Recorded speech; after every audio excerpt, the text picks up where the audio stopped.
काय बोलतात ते बघूया ना. उद्या दिल्लीवरून लात मारायची वेळ आली तर नेमकं यांचा मराठा बाणा किती टिकतोय तो बघू. नितीश कुमारांनी भाजपशी संधान बांधलेला आहे, तोच पॅटर्न महाराष्ट्रात होईल अशी आता चर्चा चालू आहे उद्धव ठाकरेंबरोबर. हे कदापि होणार नाही.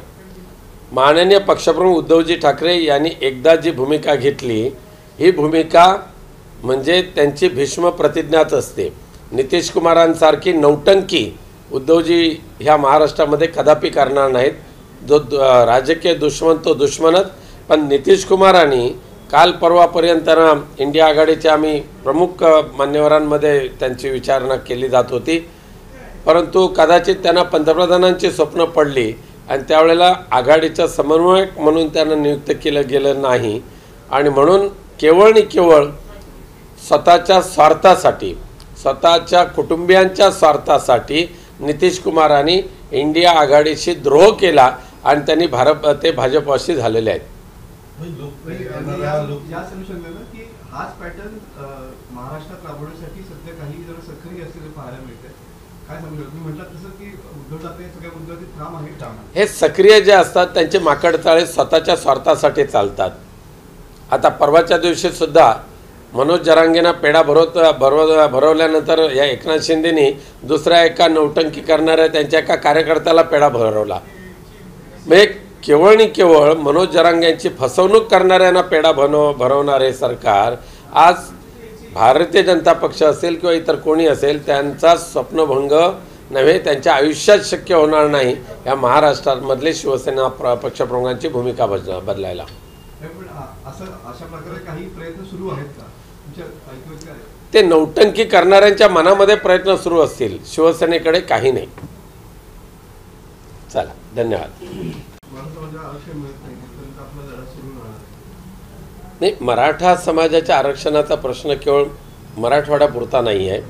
संपूर्ण महाराष्ट्रातील सकल मराठा समाजाला सरसकट आरक्षण देण्याची मागणी सर्वच मराठा समाजाची आहे. आणि ते आरक्षण देत असताना इतर कोणत्याही आरक्षणाला धक्का न लावता किंवा ओबीसीच्या कोणत्याही आरक्षणामध्ये कुठेही कमी न होता मराठा समाजाला स्वतंत्र आरक्षण मिळालं पाहिजे, हे संपूर्ण महाराष्ट्रातील सकल मराठा समाजाची मागणी आहे. ती जोपर्यंत पूर्ण होत नाही तोपर्यंत मनोज जरांगे पाटील यांनी मराठा आरक्षणाचा लढा मॅन करू नये, तो प्रखरपणे चालवावा. तरच मराठा समाजाला कुठेतरी न्याय मिळेल, अन्यथा मिळणार नाही.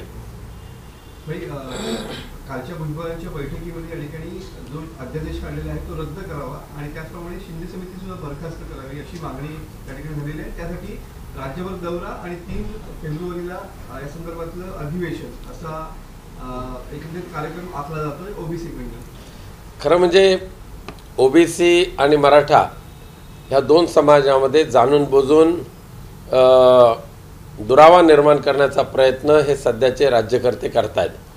मुख्यमंत्री एकनाथ शिंदेंनी सुद्धा जरांगे पाटीलना जो GR दिलेला आहे, अध्यादेश दिलेला आहे, तो सुद्धा अर्धवट आहे, तो सुद्धा परिपूर्ण नाही. केवळ आणि केवळ मुंबईमध्ये येण्यापासून थांबवण्यासाठी जरांगे पाटील यांची फसवणूक केलेली आहे असा संपूर्ण मराठा समाजाचं म्हणणं आहे. आणि म्हणून त्या अनुषंगाने ओबीसीला सुद्धा नाराज होण्याचं कारण नाही. ओबीसी आणि मराठा यांच्यामध्ये कोणताही विसंवाद असता कामा नये, भांडण असता कामा नये. दोन्ही सख्खे भाऊ आहेत, एकत्रित नांदले पाहिजे. पण या दोघांमध्ये वाद निर्माण करण्याचा जे प्रयत्न करतात राज्यकर्ते, त्यांच्यापासून या दोन्ही समाजांनी सावध राहण्याची आवश्यकता आहे.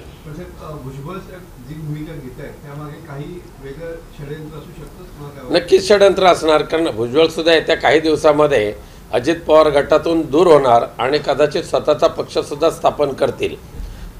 शिंदे गट किंवा अजित पवार गट हे एकत्र नांदणं कदापि शक्य नाही आहे. काही दिवसामध्ये दोन्ही पक्षाचे छकले होतील आणि त्यांचं अस्तित्व संपेल. ओबीसी समाजाचे राष्ट्रीय ओबीसी समाजाचे अध्यक्ष बबनराव तायवाडे यांनी सुद्धा छगन भुजबळ यांच्या भूमिकेशी आपण समर्थन करत नाही असं स्पष्ट शब्दात संकेत दिलेले आहेत. मी तायवाडे यांचं नेमकं म्हणणं ऐकलेलं नाही, त्यामुळे मला काय त्याच्यावर प्रतिक्रिया द्यायची नाही आहे. जागा वाटपाच्या आधी प्रकाश आंबेडकर कुठेतरी दबावतंत्र वापरल्याचं दिसतं. ते म्हणत आहेत की प्रत्येक लोकसभा मतदारसंघामध्ये आमच्या 2.5 लाख मतं आहेत आणि महाविकास आघाडीमध्ये आम्हाला योग्य तो सन्मान मिळाला. इंडिया आघाडीच्या जागावाटपाच्या बैठका सातत्याने चालू आहेत आणि इंडिया आघाडीने माननीय प्रकाश आंबेडकर यांनी सुद्धा इंडिया आघाडीमध्ये सन्मानाने यावं अशा पद्धतीचं लेखी निवेदनसुद्धा त्यांना पाठवलेलं आहे.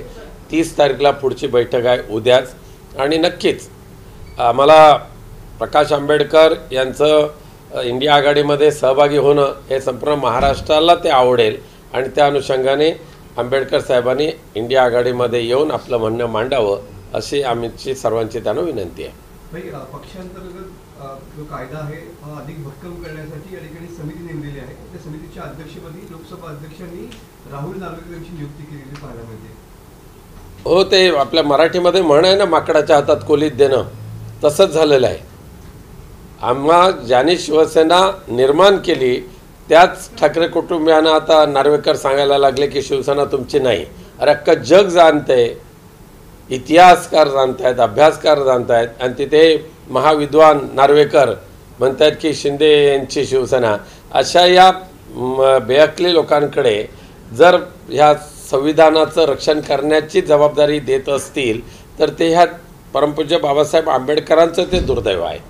मराठा समाजाचा जो अध्यादेश निघाला या संदर्भामध्ये आज 4 वाजता नारायण राणे वेगळी पत्रकार परिषद घेत आहेत आणि या संदर्भातली आपली भूमिका जी आहे ती स्पष्ट करताना पाहायला मिळणार आहे. नारायण राणे हा अतृप्त असलेला आत्मा आहे. ज्याच्या घरात जायचं ते ओरबाडून खायचं आणि शेवटी ढेकर द्यायला दुसऱ्याच्या घरात जायचं. खाल्ल्या ताटामध्ये घाण करायची असली औलाद म्हणजे नारायण राणे. त्यामुळे आजसुद्धा मला दुसरं आणखी सांगायचं आहे की आता नारायण राणेंना रिफायनरीच्या दलालांची काळजी पडलेली आहे. पुन्हा एकदा रत्नागिरीतच रिफायनरी होणार हे काल त्यांनी सांगितलं, आज माझ्या वाचनात आणलेलं आहे. माझं आव्हान आहे नारायण राणेंना, हिम्मत असेल तर जोपर्यंत केंद्रीय मंत्री आहात ना तोपर्यंत बारसूच्या परिसरामध्ये तुम्ही येऊन दाखवा. रिफायनरी तुम्हाला कोकणच्या हितासाठी हवी की गुजराती मारवाडी दलालांच्या हितासाठी हवी ते एकदा तुम्ही त्या लोकांना सांगा. लोकांच्या समोर बोलतं व्हा.